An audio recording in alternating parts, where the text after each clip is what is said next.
हार को सहज रूप से स्वीकार कर लेना आसान नहीं होता, लेकिन इस मामले में तमिलनाडु के पूर्व मुख्यमंत्री स्टालिन एटलीस्ट अभी तक ग्रेस मेंटेन करते हुए दिख रहे हैं।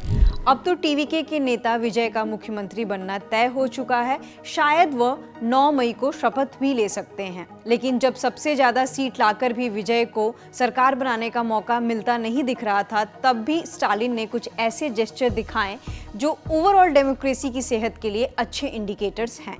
पहला, विजय को तमिलनाडु का मैंडेट मिलते ही स्टालिन ने बिना कोई पॉलिटिकल कंट्रोवर्सी क्रिएट किए इलेक्शन रिजल्ट के अगले ही दिन मतलब 5 मई को अपने पद से इस्तीफा दे दिया।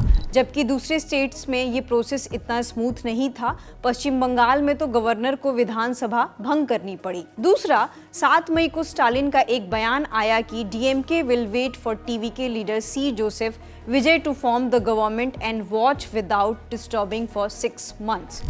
मतलब उनकी पार्टी टीवीके सरकार बनाने का इंतजार करेगी और 6 महीने तक उनके काम को बिना डिस्टर्ब किए देखेगी। स्टालिन आगे कहते हैं कि वो राज्य में किसी भी तरीके का कॉन्स्टिट्यूशनल क्राइसिस नहीं चाहते हैं, बस वो उम्मीद करते हैं कि आने वाली सरकार को डीएमके सरकार की कुछ स्कीम्स को कंटिन्यू करना चाहिए, जैसे स्कूली बच्चों के लिए फ्री ब्रेकफास्ट स्कीम, महिलाओं के लिए फाइनेंशियल हेल्प, जिसके तहत जिन भी घरों की हेड महिलाएं हैं उन्हें 1000 रुपए पर मंथ दिया जाता है। तीसरा, जब बार बार ऐसी खबरें आ रही थी कि तमिलनाडु के गवर्नर विजय को सरकार बनाने के लिए नहीं बुला रहे हैं, तब भी 8 मई को स्टालिन का एक्स पर एक पोस्ट आया जिसमें उन्होंने लिखा, तमिलनाडु विधानसभा चुनाव के नतीजे आ चुके हैं और चुनाव आयोग ने जनता द्वारा चुने गए विधायकों की सूची भी जारी कर दी है। मौजूदा विधानसभा पहले ही भंग की जा चुकी है और राज्यपाल ने भी इसकी आधिकारिक घोषणा कर दी है। ऐसे समय में लोकतंत्र की सबसे बड़ी जिम्मेदारी है कि